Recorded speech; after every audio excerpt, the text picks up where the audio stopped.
नमस्कार। आज हम एक दिलचस्प किताब की दुनिया में गोता लगा रहे हैं। नमस्कार। किताब का नाम है साधक, लेखक हैं शिशिर कुमार, और हमारे पास ना कुछ रिव्यूज हैं, कुछ रीडर फीडबैक है। अच्छा। तो हम देखेंगे कि भाई इस किताब में ऐसा क्या है जो लोगों को इतना खींच रहा है। इसे पब्लिश किया है सिम पब्लिशिंग ने, जिन्हें कूल बुक्स इंडिया भी कहते हैं। देखिए, सबसे पहले तो ये समझना जरूरी है, ये किताब कोई सिर्फ थ्योरी या फिलॉसफी की ड्राई डिस्कशन नहीं है। नहीं, बिल्कुल नहीं। जैसा नाम है साधक, ये असल में लेखक की अपनी जो आध्यात्मिक यात्रा रही है, उनकी साधना, उसका एक बहुत ही पर्सनल अकाउंट। हाँ, ये बहुत महत्वपूर्ण है। उन्होंने बताया है कि कैसे उन्हें ब्रह्म भैरव, अब ये शायद उनके गुरु हों या कोई डिवाइन गाइडेंस वाली शक्ति, उनकी कृपा से कैसे अनुभव हुए, रास्ते में क्या मुश्किलें आईं और क्या इंसाइट्स मिली। और सबसे खास बात, ये सब फर्स्ट पर्सन में लिखा है, जैसे लेखक खुद हमसे बात कर रहे हों। बिल्कुल, जैसे मैं शैली में। वो जुड़ाव पैदा करता है। हाँ, तो आज हमारी कोशिश यही है कि इन मिलीजुली प्रतिक्रियाओं से समझे कि साधक क्यों इतनी खास लग रही है पाठकों को। खासकर उन्हें जो स्पिरिचुअल रास्ते पर है या सनातन धर्म में इंटरेस्ट रखते हैं। बिल्कुल। तो चलिए इसे जरा खोल कर देखते हैं, परत दर परत। जरूर। तो शुरुआत करते हैं पॉजिटिव बातों से। रेडिट पर एक कमेंट मिला, बड़ा सीधा सा। अच्छा। पाठक का कहना है कि ये किताब बेसिक बातें समझने के लिए कमाल की है। उनके शब्द थे, 1991 पेजों में मूल बातें बहुत स्पष्ट रूप से समझाती है। अरे वाह, कम पन्नों में क्लैरिटी, ये तो अच्छी बात है है ना? और उन्होंने दो खास स्प्रेड आउट्स का भी जिक्र किया, कहा कि वो असाधारण रूप से उपयोगी हैं। Spread outs? ये क्या हो सकते हैं? शायद कोई चार्ट्स या समरी? हाँ, शायद वही। ये तो किताब देखकर ही पता चलेगा, लेकिन ये उत्सुकता तो जगाता है। बिल्कुल। और आखिर में वो जोर देकर कहते हैं कि अगर कोई हिंदी पढ़ सकता है तो उसे ये जरूर पढ़नी चाहिए। ये जो पर्सनल अनुभव पर जोर है ना, ये वाकई दिलचस्प है। हाँ, कैसे? देखिए, आध्यात्मिक विषय अक्सर थोड़े अमूर्त लगते हैं। सिद्धांत, फिलॉसफी, ये सब कभी-कभी पाठक को थोड़ा दूर का लगता है। हाँ, ये बात तो है। पर जब कोई लेखक अपनी कहानी कहता है, अपनी यात्रा, अपने उतार-चढ़ाव, अपनी सफलता-असफलता सब साझा करता है, तब वही गूढ़ बातें अचानक ज्यादा मानवीय, ज्यादा रिलेटेबल बन जाती हैं, है ना?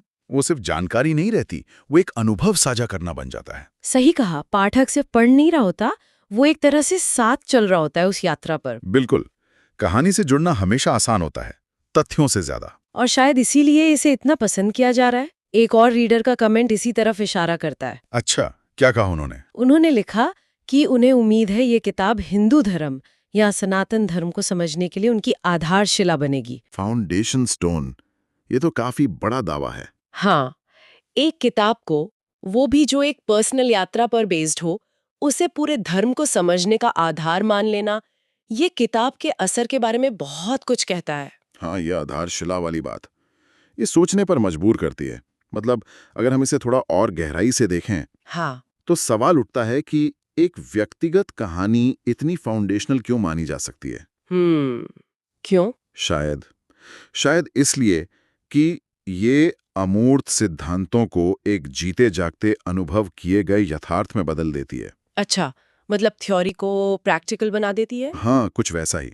पाठक सिर्फ क्या है ये नहीं समझता, बल्कि वो ये भी महसूस करने लगता है कि साधना के मार्ग पर चलना कैसा होता है। एक फील आता है ज्ञान का। समझी।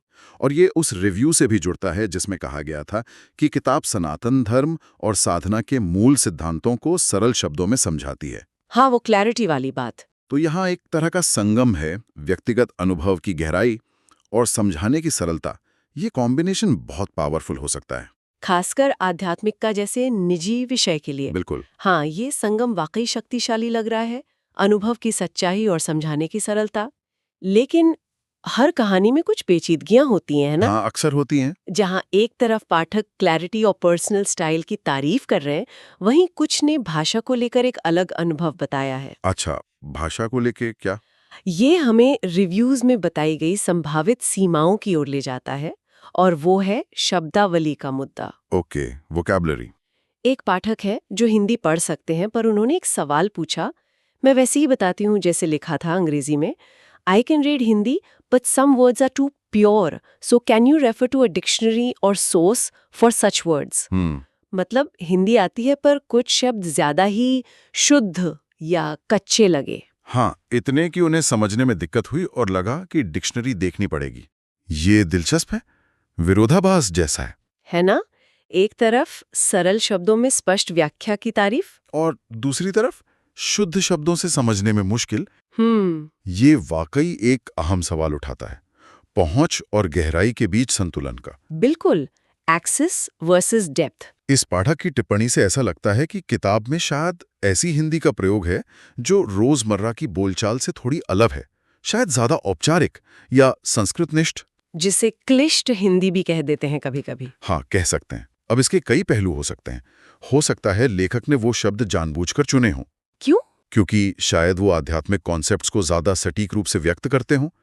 कई बार गहरे अनुभवों के लिए आम भाषा के शब्द कम पड़ जाते हैं। ये भी हो सकता है। तो नतीजा ये है कि जहां एक तरफ कॉन्सेप्ट समझाने की सरलता की तारीफ है, वहीं भाषा खुद एक छोटी सी रुकावट बन सकती है। उन लोगों के लिए जो हिंदी में बहुत माहिर नहीं है या इस तरह की खास स्पिरिचुअल वोकैबुलरी से वाकिफ नहीं है। बिल्कुल, ये उस बात में एक और परत जोड़ता है जहां कहा गया था कि ये सुलभ हिंदी में है।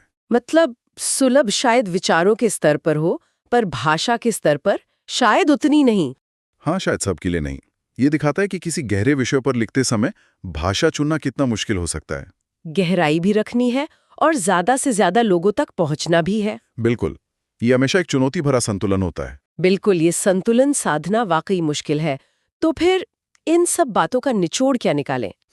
अगर हम इन रिव्यूज और फीडबैक्स को एक साथ देखें तो ऐसा लगता है कि साधक किताब खास तौर पर उन लोगों के लिए बहुत काम की हो सकती है जो सनातन धर्म या आध्यात्मिक साधना की बुनियादी पर गहरी समझ चाहते हैं। हाँ, और ये उन पाठकों को जरूर पसंद आएगी जो पर्सनल कहानियों से सीखना पसंद करते हैं, जहाँ लेखक ईमानदारी से अपनी यात्रा साझा करता है। बिल्कुल, वो ऑथेंटिसिटी महसूस होती है। और हाँ, ये मुख्य रूप से हिंदी पाठकों के लिए है, खासकर उनके लिए जो विचारों की गहराई के साथ साथ भाषा की खास शैली को अप्रिशिएट करते हैं, लेकिन इस बात के लिए भी तैयार हों। हाँ, कि उन्हें कुछ ऐसे शब्द मिल सकते हैं जो रोजमर्रा के नहीं हैं, जिनके लिए थोड़ी एक्स्ट्रा मेहनत, शायद डिक्शनरी देखनी पड़े। तो ये उन लोगों के लिए है जो भाषा की चुनौती को विषय की गहराई तक पहुंचने का एक हिस्सा मानते हैं। सही कहा, आपने इसे काफी अच्छे से समेटा है। और अगर हम इसे अपने श्रोताओं के नजरिए से देखें, जो हमेशा नई जानकारी, गहरी समझ की तलाश में रहते हैं, हाँ, तो इस पूरी चर्चा से ये बात निकलती है कि